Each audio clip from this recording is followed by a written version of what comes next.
the lights go down and when the final curtain falls, when there is nothing left to say, eternity eventually will linger through abandoned halls, will leave us stuck in disarray.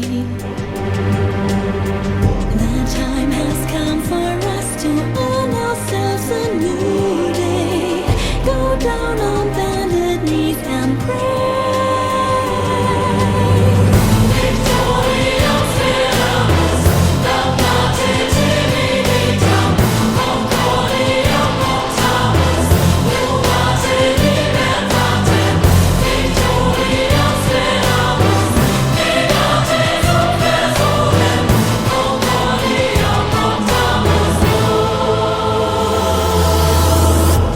One man's peace of mind might be another man's despair in these our enigmatic times.